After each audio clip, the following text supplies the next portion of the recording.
Imagina este escenario. Eres un destacado senador romano, entre las personas más respetadas del imperio. Tu linaje familiar abarca muchas generaciones. Tu toga muestra la banda púrpura de la aristocracia. Has dedicado numerosos años a servir a Roma con distinción. Esta noche se te ha concedido una invitación de oro para cenar en presencia del propio emperador, un reconocimiento que debería llenarte de orgullo. Sin embargo, al subir las escaleras de mármol de la residencia en el Monte Palatino, una sensación de inquietud se instala en tu estómago. Los guardias apostados en la entrada evitan tu mirada. Son conscientes de lo que te espera dentro, y su silencio transmite un mensaje silencioso. El aroma de incienso costoso no puede ocultar por completo una presencia subyacente. Un miedo opresivo y asfixiante impregna la atmósfera. Entras en la gran cámara donde ya están reunidos numerosos miembros de la clase alta de Roma, senadores, sus cónyuges, comerciantes adinerados, líderes militares, todos en silencio incómodo. De repente, el sonido de pasos reverbera por el pasillo, acompañado de risas frenéticas que te hacen enfriar las venas. El emperador Calígula hace su entrada, vestido con seda que brilla como oro fundido, sus ojos brillando con un fervor inquietante. Observa la habitación como un depredador que evalúa a su presa. Luego aplaude dramáticamente con las manos. «Mis estimados amigos», proclama, su voz resonando contra las paredes de mármol. «Esta noche descubriremos quién de ustedes realmente adora a su emperador. Esta noche seremos testigos de hasta qué punto están dispuestos a llegar para demostrar su lealtad. La siguiente historia romperá todos los límites de la propiedad romana, transformando las veneradas cámaras de autoridad en un escenario para los deseos más siniestros del emperador. Esta es la historia de cómo la locura de un individuo manchó a todo un imperio y cómo la autoridad absoluta se convirtió en corrupción total. Antes de adentrarnos en estas historias pasadas por alto de resistencia y agonía, si disfrutas descubrir las verdades ocultas de la historia, considera pulsar el botón de me gusta y suscribirte para más contenido de esta naturaleza. Por favor, también deja un comentario abajo para compartir desde dónde nos estás sintonizando. Me parece notable que estemos explorando juntos estas antiguas narrativas desde diferentes partes del mundo, unidos a través del tiempo y el espacio por nuestra curiosidad colectiva sobre el pasado. Para entender cómo la persona más poderosa del mundo pudo convertir su palacio en un refugio de perversión sexual y tormento mental, es esencial comprender los orígenes del ascenso de Calígula al poder. Nacido como Gallo, Julio César Augusto Germánico en el año 12 de nuestra era, adquirió el apodo de Calígula, que significa botitas, durante su infancia, cuando acompañaba a su padre germánico en expediciones militares, vestido con diminutas ropas de soldado que conquistaron a las legiones. Sin embargo, la infancia para un miembro de la familia imperial fue algo muy distinto a la inocencia. A los 7 años, Calígula ya había presenciado la enigmática muerte de su padre, posiblemente causada por envenenamiento ordenado por el emperador Tiberio. Observó cómo su madre, Agripina la Mayor, junto con sus hermanos, desaparecían en el exilio, la prisión y finalmente la muerte, víctimas de los paranoicos planes inherentes a la política imperial. Imagina ser un niño y estar constantemente consciente de que un golpe repentino en la puerta podría ser tu último momento. Calígula aprendió a soportar en un mundo donde mostrar vulnerabilidad significaba arriesgar la muerte, donde la confianza era una mercancía preciosa que nadie podía permitirse. Se volvió hábil en el engaño, disfrazándose de inofensivo, mientras su familia era desmantelada metódicamente a su alrededor.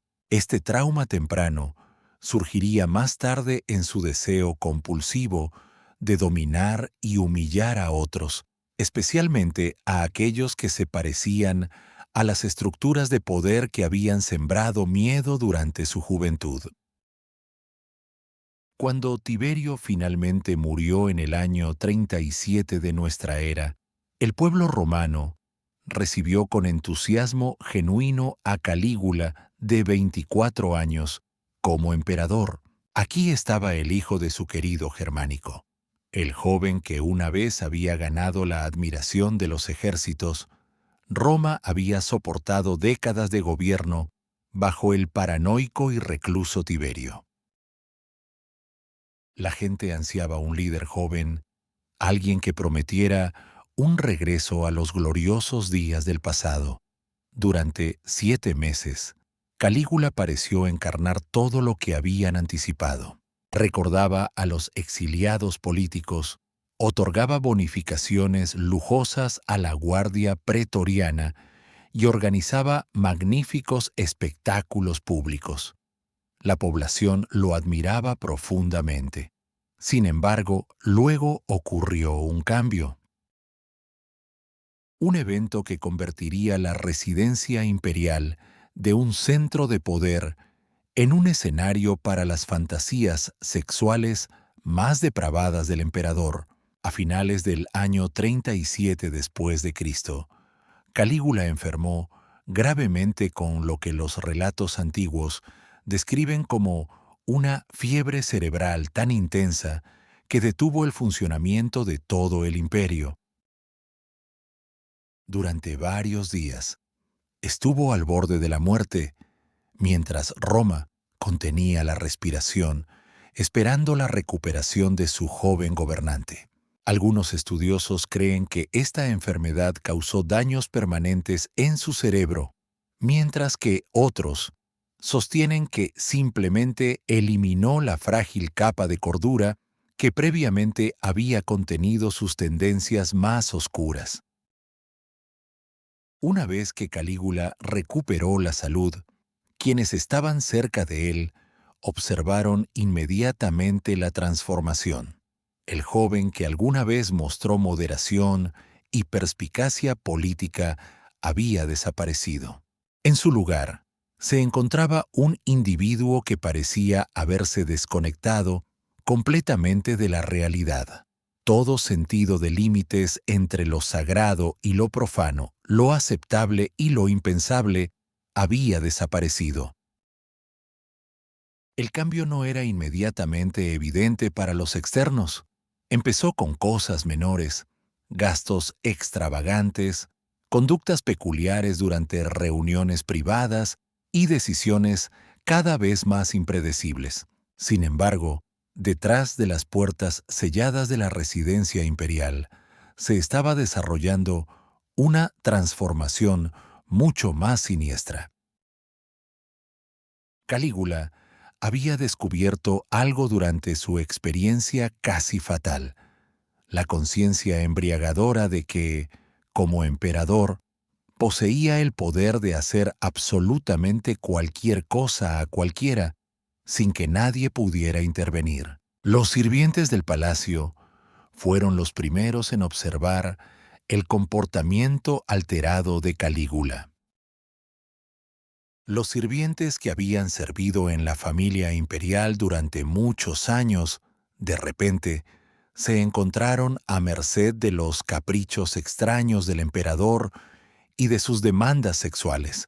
Los esclavos jóvenes varones estaban especialmente en riesgo. Calígula los convocaba a sus cámaras privadas, y los obligaba a participar en actos que desafiaban todas las nociones de dignidad romana. Sin embargo, eran las mujeres asistentes quienes soportaban el mayor sufrimiento. Los relatos históricos escritos con la reserva característica de su época describen cómo el emperador recorría los pasillos del palacio durante la noche, eligiendo aleatoriamente a mujeres para satisfacer sus deseos. Estos encuentros no eran consensuados, servían como exhibiciones de dominio desenfrenado destinadas a afirmar la autoridad suprema de Calígula sobre todos dentro de su reino. Los deseos sexuales del emperador iban más allá de simples sirvientes. Comenzó a invitar a las esposas de senadores y otros funcionarios prominentes a audiencias privadas, supuestamente para discutir las carreras de sus esposos o asuntos familiares. Estas mujeres, criadas bajo los estrictos estándares morales de la aristocracia romana, se encontraron atrapadas en situaciones donde rechazar los avances del emperador podía resultar en la muerte, no solo para ellas, sino para toda su familia. Un relato particularmente perturbador describe cómo Calígula obligaba a estas mujeres a desvestirse completamente y realizar diversos actos sexuales mientras él observaba desde su trono. Ocasionalmente, traía varias mujeres a la vez, enfrentándolas entre sí para captar su atención. La tortura mental era tan meticulosamente planificada como la brutalidad física. Estas antiguas mujeres nobles romanas, que habían ocupado puestos respetados en todo el imperio, ahora se reducían a objetos de entretenimiento sexual para el disfrute del emperador, lo que hacía que la transformación del palacio, por parte de Calígula, fuera especialmente aterradora. No era solo la explotación sexual en sí, sino cómo empleaba sistemáticamente la sexualidad como un medio para desmantelar la jerarquía social romana. Reconoció que al obligar a los ciudadanos más venerados del imperio a participar o presenciar actos de humillación sexual, podía destruir su moral más eficazmente que cualquier forma de tortura. El emperador comenzó a organizar cenas lujosas que inicialmente parecían eventos sociales ordinarios, pero que gradualmente se convertían en orgías. Invitaba a senadores junto con sus esposas e hijas, manteniendo al principio una fachada de entretenimiento refinado. Sin embargo, a medida que avanzaba la noche, Calígula empezaba a hacer solicitudes cada vez más inapropiadas. Senador Marco, podría decir Calígula, con un tono casual como si pidiera más vino. Tu esposa tiene unos ojos tan exquisitos, me pregunto cómo se verían cuando esté de rodillas ante mí. El senador se veía obligado a permanecer en silencio, consciente de que cualquier resistencia podría conducir a la muerte de su familia. Mientras tanto, su esposa, a menudo, era forzada a someterse a cualquier acto sexual que el emperador exigiera. Frecuentemente, mientras su esposo e hijos observaban horrorizados. Las heridas emocionales infligidas a estas familias eran a menudo irreparables. Los matrimonios se rompían, los niños quedaban profundamente traumatizados y las nobles líneas de sangre romanas se reducían a herramientas para los placeres retorcidos del emperador. Calígula encontraba una satisfacción particular en obligar a los senadores a presenciar cómo sus esposas eran humilladas sexualmente. Calígula también creó lo que solo podría describirse como un burdel dentro del palacio, atendido por las esposas e hijas de senadores deshonrados. Estas mujeres estaban obligadas a servir no solo al emperador, sino también a sus visitantes, dignatarios extranjeros y, a veces, incluso a soldados comunes, como una forma de humillación máxima. El emperador solía supervisar personalmente estas actividades, ofreciendo comentarios y orientación, muy parecido a un director que monta una producción teatral. Quizás lo más impactante era cómo Calígula integraba la degradación sexual en las ceremonias religiosas y políticas que formaban la base de la sociedad romana. Los rituales tradicionales, que se habían realizado con reverencia durante siglos, se torcían en oportunidades para la humillación sexual. Durante las sesiones oficiales del Senado, el emperador a veces requería que las esposas de los senadores realizaran actos sexuales mientras sus esposos llevaban a cabo sus funciones oficiales. El acto reverenciado de gobernar se vinculaba de manera inextricable con la humillación sexual, y las decisiones políticas más importantes en Roma a menudo ocurrían mientras los principales hombres del imperio eran obligados a presenciar cómo se maltrataba a sus familias. Los ritos religiosos también se veían contaminados. Calígula se afirmaba como divino e insistía en que las ceremonias religiosas incorporaran actos sexuales realizados en su honor. Las sacerdotisas que habían hecho votos de pureza estaban obligadas a participar en encuentros sexuales públicos como parte de su adoración.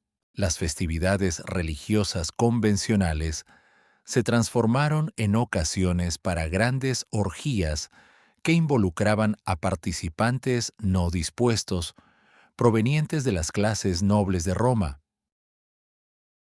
Los rituales matrimoniales del emperador adquirieron una notoriedad particular.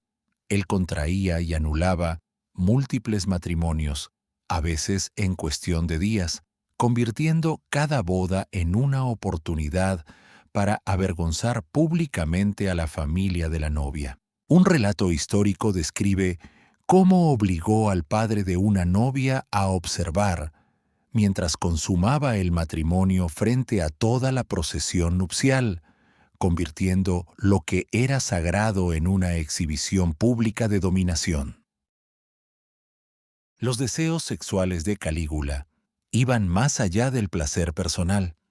Servían como medio de intimidación económica contra las familias de la élite romana.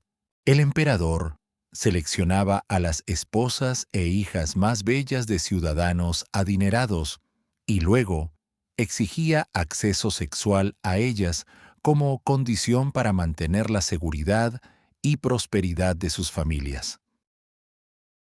Esto llevó a un mercado inquietante en el que los aristócratas romanos se veían obligados a ofrecer a sus familiares femeninas como forma de pago por influencia política o mera supervivencia. Las familias recibían invitaciones para que sus mujeres participaran en audiencias privadas con el emperador, plenamente conscientes de en qué consistían estas reuniones, pero incapaces de rechazar sin poner en riesgo toda su fortuna. El emperador también implementó un sistema de impuestos oficial basado en los servicios sexuales. Los hogares adinerados estaban obligados a proporcionar a sus mujeres durante periodos designados de servicio en el palacio, siendo la duración y la frecuencia de estos arreglos variables según su situación económica. Esto no fue una prostitución convencional, fue una esclavitud sexual impuesta a las clases más privilegiadas del imperio como una muestra de la autoridad imperial absoluta. Las mujeres que intentaban resistirse o escapar de estas obligaciones enfrentaban castigos brutales. Algunas eran obligadas a realizar actos sexuales en público como entretenimiento durante eventos gladiatorios. Otras eran vendidas a la prostitución real, perdiendo su estatus noble al ser forzadas a servir a soldados y esclavos comunes. El mensaje era inequívoco. Nadie, independientemente de su nacimiento o posición social, estaba fuera del alcance de los deseos sexuales del emperador. El efecto sobre las mujeres obligadas a participar en el espectáculo sexual de Calígula fue profundamente dañino y tuvo consecuencias duraderas. Estas mujeres habían sido criadas dentro de los estrictos marcos morales de la aristocracia romana, enseñadas que su virtud era su activo más valioso y que sus principales responsabilidades estaban con sus familias y el Estado. Ser reducidas de repente a simples objetos para el entretenimiento del emperador infligió un trauma psicológico que iba mucho más allá del maltrato físico. Muchas mujeres fueron coaccionadas a realizar actos que no solo comprometían su dignidad personal, sino que también entraban en conflicto con sus convicciones religiosas más profundas. El conflicto mental entre su educación y su participación forzada en la humillación sexual a menudo resultaba en un colapso psicológico completo. Algunas mujeres intentaban quitarse la vida en lugar de someterse a las demandas del emperador. Sin embargo, Calígula había previsto esta posibilidad. Las familias de las mujeres que se suicidaban enfrentaban castigos colectivos, ocasionalmente, ejecuciones o catástrofes financieras acababan con linajes enteros. Esto conducía a una situación en la que las mujeres se encontraban atrapadas entre mantener su dignidad personal y cumplir con sus deberes familiares, sin opciones que no condujeran a graves repercusiones. El emperador parecía obtener una satisfacción particular al quebrar la voluntad de las mujeres que inicialmente resistían sus avances. Las sometía a actos sexuales cada vez más humillantes hasta que finalmente cedían por completo. Su resistencia era destruida mediante la persistente exertación de la autoridad imperial. Estas mujeres derrotadas eran luego exhibidas como advertencias para otras, siendo su sumisión total un ejemplo de advertencia del destino que les esperaba a quienes desobedecieran las órdenes del emperador. Quizá, aún más dañino desde el punto de vista psicológico, fue la participación obligada de los hombres romanos en la explotación sexual de sus familiares. Los senadores y otros altos funcionarios no eran meramente observadores pasivos del abuso de sus esposas e hijas. A menudo se les requería participar activamente en la organización y facilitación de estos encuentros. Calígula insistía en que los padres acompañaran personalmente a sus hijas a sus cámaras, que los esposos ayudaran a preparar a sus esposas para los encuentros sexuales, o que los hermanos ayudaran a sujetar a sus hermanas durante actividades sexuales, grupales. Esta participación coercitiva infligía una forma de trauma psicológico que iba mucho más allá de la simple observación. Estos hombres se convertían en cómplices en la ruina de sus propias familias. El emperador reconocía que al involucrar a estos hombres en el abuso sexual de sus seres queridos, estaba erosionando su capacidad para mantener cualquier sentido de honor o dignidad personal. El senador que había ayudado a conseguir a su esposa para el placer del emperador nunca volvería a recibir el mismo respeto dentro del Senado romano. Su autoridad quedó permanentemente mermada por su participación en la humillación de su familia. Algunos hombres intentaron resistirse, negándose a llevar a sus familiares femeninas a eventos en el palacio, pero Calígula había anticipado esto. Las familias que no cumplían con las demandas sexuales enfrentaban una ejecución inmediata, a menudo llevada a cabo públicamente como advertencia a otros. La elección era clara: participar en la explotación sexual de tu familia o presenciar su muerte. Uno de los elementos más inquietantes del reinado de terror sexual de Calígula fue su implicación de niños en actividades de la corte. Aunque los relatos antiguos son comprensiblemente vagos respecto a detalles específicos, indican claramente que los deseos sexuales del emperador se extendían a menores, tanto niños como niñas, de las familias más influyentes de Roma.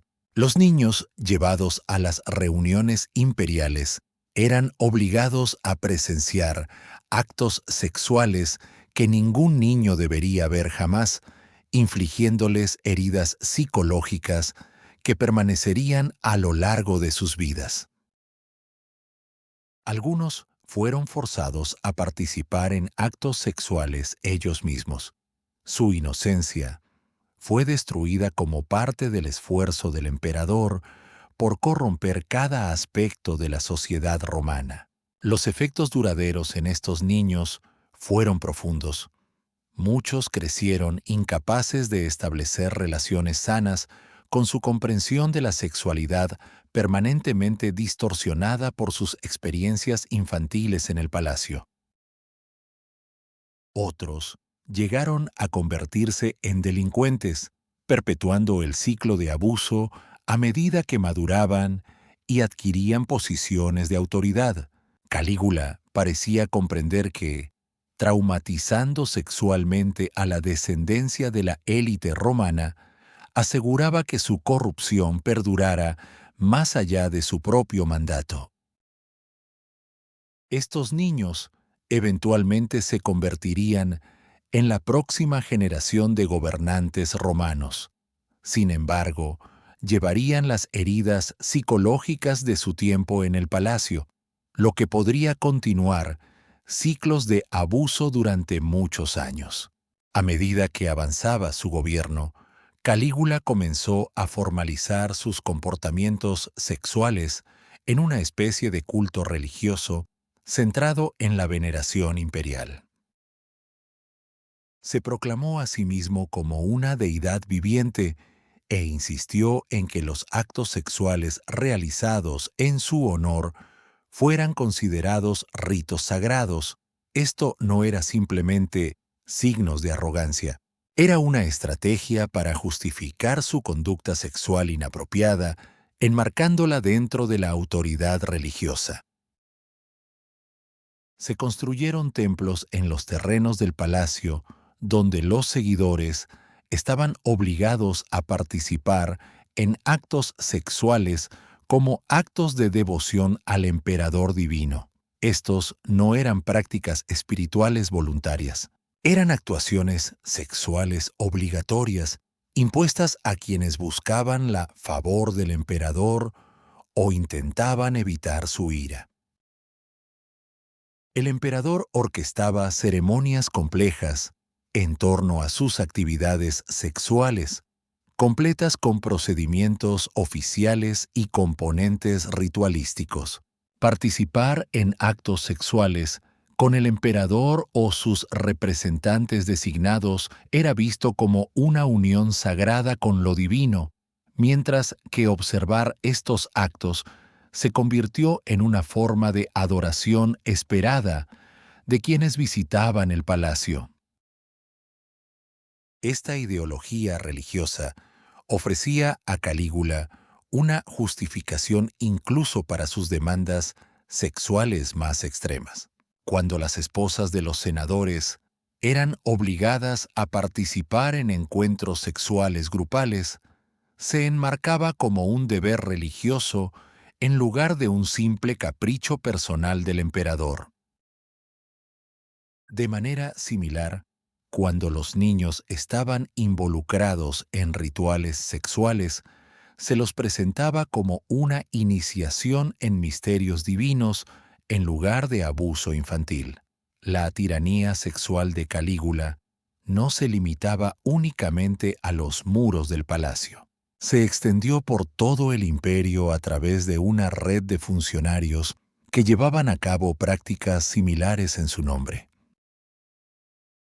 Los gobernadores provinciales, líderes militares y otros agentes imperiales eran alentados a establecer sus propias versiones de la corte sexual del emperador, creando así un sistema generalizado de explotación y conducta sexual inapropiada. Estas autoridades locales reconocían que mantener el favor del emperador dependía de su disposición a participar y promover tales abusos. Competían por desarrollar métodos cada vez más ingeniosos de humillación sexual, presentando informes a Roma en los que detallaban sus innovaciones con la esperanza de obtener la aprobación imperial. El resultado fue un imperio donde el abuso sexual se convirtió en un instrumento rutinario de autoridad. Las comunidades locales vivían constantemente con el temor de que sus esposas, hijas o hijos pudieran ser seleccionados para servir como compañeros sexuales de los funcionarios imperiales. Esta atmósfera de miedo se extendió mucho más allá de los confines del palacio, afectando a millones en todo el imperio romano. Las mujeres de todo el territorio llegaron a aceptar la dura realidad de que sus cuerpos no les pertenecían completamente, ya que podían ser capturadas en cualquier momento por representantes imperiales para su explotación sexual. Esta campaña organizada de intimidación sexual se convirtió en una característica definitoria del gobierno de Calígula, dejando heridas psicológicas duraderas que influirían en la sociedad romana durante muchas generaciones.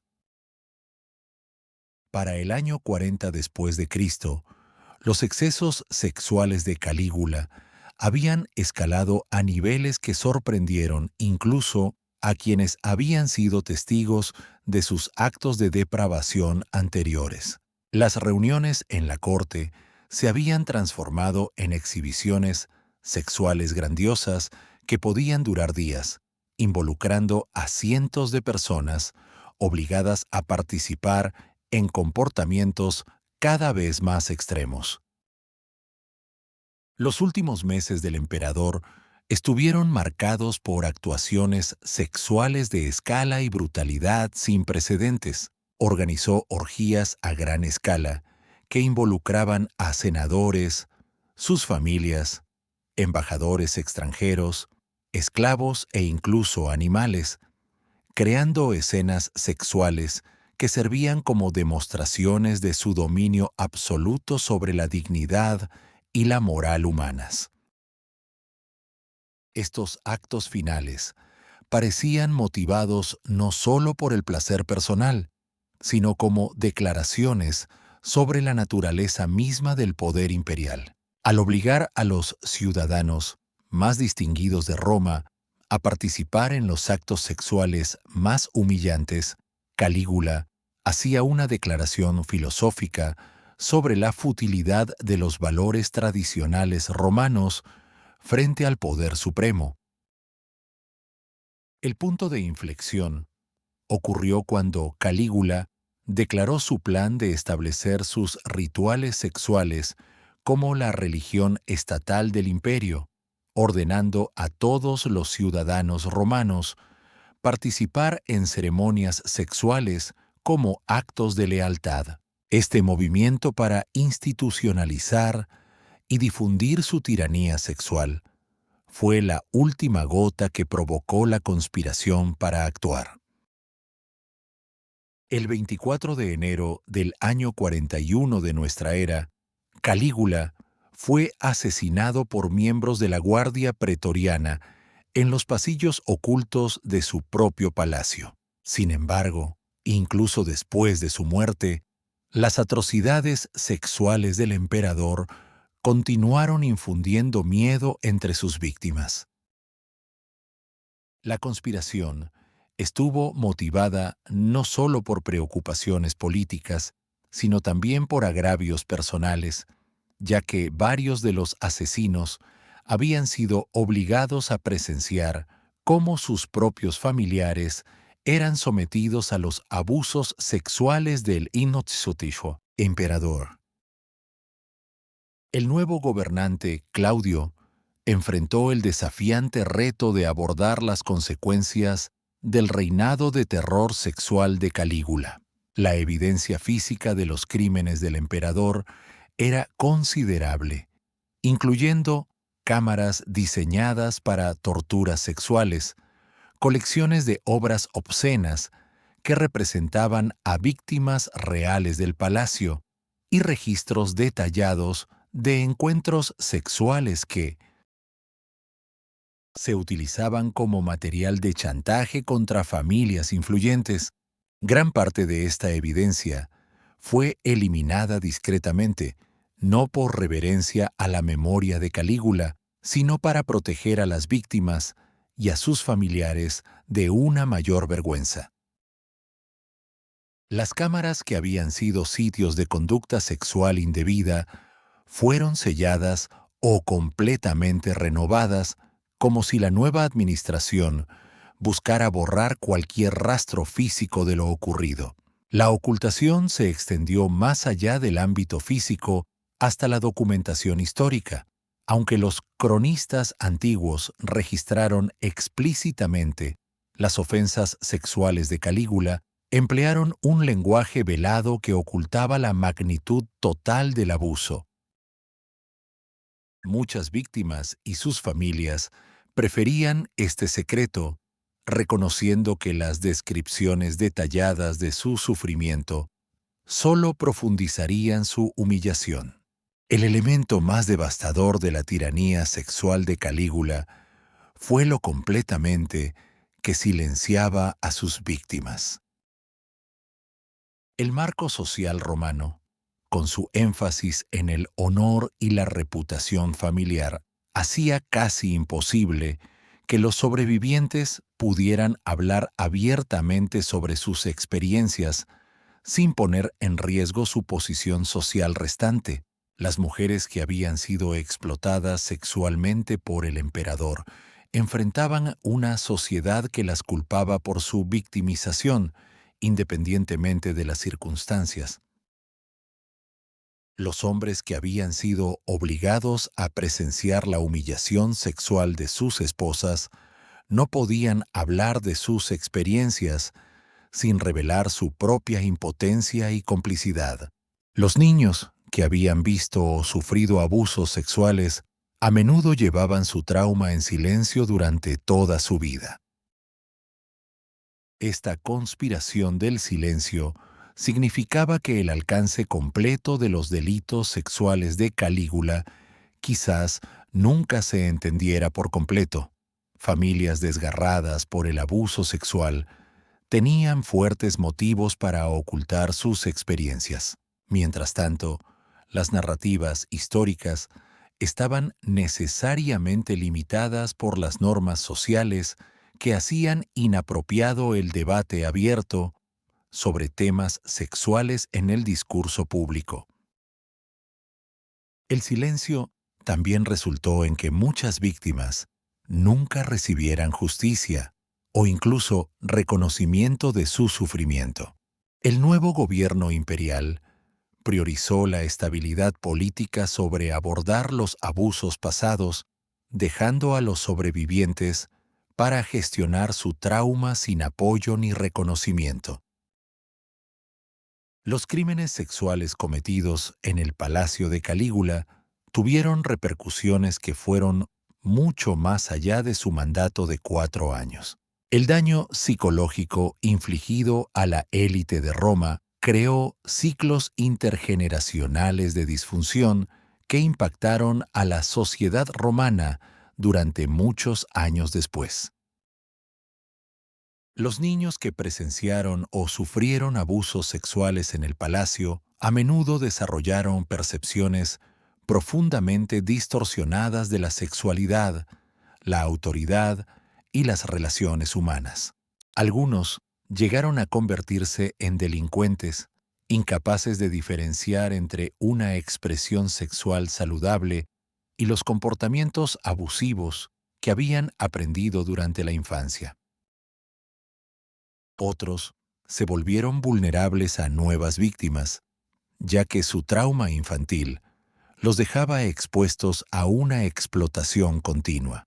Los sobrevivientes del reinado de Calígula a menudo llevaban cicatrices duraderas de sus experiencias traumáticas. Los matrimonios destrozados por actos sexuales coercitivos no lograron sanar, y los niños, criados en entornos de violencia sexual, encontraron difícil desarrollar relaciones saludables más adelante en la vida. El tejido social de la aristocracia romana quedó irremediablemente fracturado por el abuso sexual sistemático infligido a sus miembros más influyentes. Quizás lo más importante es que el reinado de terror sexual de Calígula sentó un precedente para la mala conducta imperial que volvería a surgir a lo largo de la historia de Roma. Los emperadores posteriores, aunque quizás no alcanzaron los extremos de Calígula, reconocieron que la explotación sexual servía como un medio potente para afirmar su dominio sobre los subordinados y suprimir a los rivales políticos. Hoy en día, los visitantes pasean por las ruinas de la colina del Palatino, admirando los vestigios del esplendor imperial, sin comprender completamente las atrocidades que una vez tuvieron lugar dentro de estas estructuras en ruinas. Los pisos de mármol, que una vez resonaron con los gritos y lágrimas de víctimas involuntarias, ahora albergan visitas guiadas y debates académicos sobre la arquitectura de la antigua Roma. Sin embargo, si uno sabe qué observar, la evidencia permanece. Los cimientos que una vez sostuvieron cámaras diseñadas explícitamente para la tortura sexual, así como los sistemas de drenaje que llevaban lejos los restos físicos de numerosos ataques, todavía dan testimonio de aquellos tiempos oscuros. Pasillos subterráneos, donde víctimas aterrorizadas esperaban su turno para ser llamadas ante el emperador. Los espíritus de las víctimas de Calígula aún permanecen en estas ruinas. La esposa del senador, que eligió quitarse la vida en lugar de enfrentar otra noche bajo la vigilancia imperial. El niño de 10 años, que presenció cómo su madre era sometida a tormento sexual. La orgullosa noble romana, forzada a servir como prostituta en el burdel del palacio. Sus historias fueron intencionadamente borradas del registro. Sin embargo, su angustia permanece entrelazada en las propias piedras de este sitio. La transformación de Calígula, del Palacio Imperial, en un escenario de terror sexual, duró menos de 4 años, pero su influencia reverberó a lo largo de toda la historia romana y continúa sintiéndose hoy en día.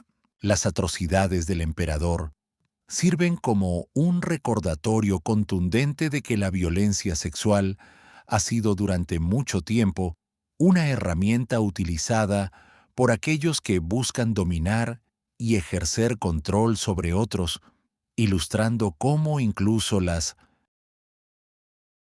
civilizaciones más sofisticadas pueden corromperse por individuos que no ven límites en su abuso de poder. Aunque el palacio ahora se encuentra en ruinas, sus lecciones persisten. La explotación sistemática y el abuso sexual de personas vulnerables por parte de quienes tienen autoridad no son meramente vestigios de una barbarie antigua. Surge un patrón recurrente cada vez que se otorga autoridad sin restricciones sobre otros y se opta por ejercerla de manera malintencionada. La diferencia entre la tiranía sexual de Calígula y las formas contemporáneas de abuso radica principalmente en la magnitud y en la extensión de la documentación. Los mecanismos centrales del poder, la dominación y el abuso sexual han permanecido inquietantemente inalterados a lo largo de los siglos. En última instancia, el emperador que transformó su palacio en un refugio de orgías dejó más que sobrevivientes traumatizados y convulsiones políticas. Estableció un modelo de terror sexual que sería analizado y ocasionalmente copiado por tiranos moto.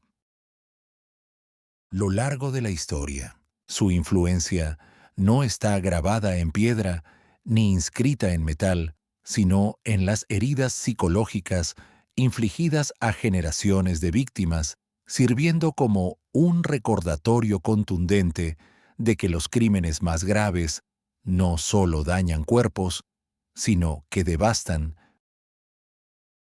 almas.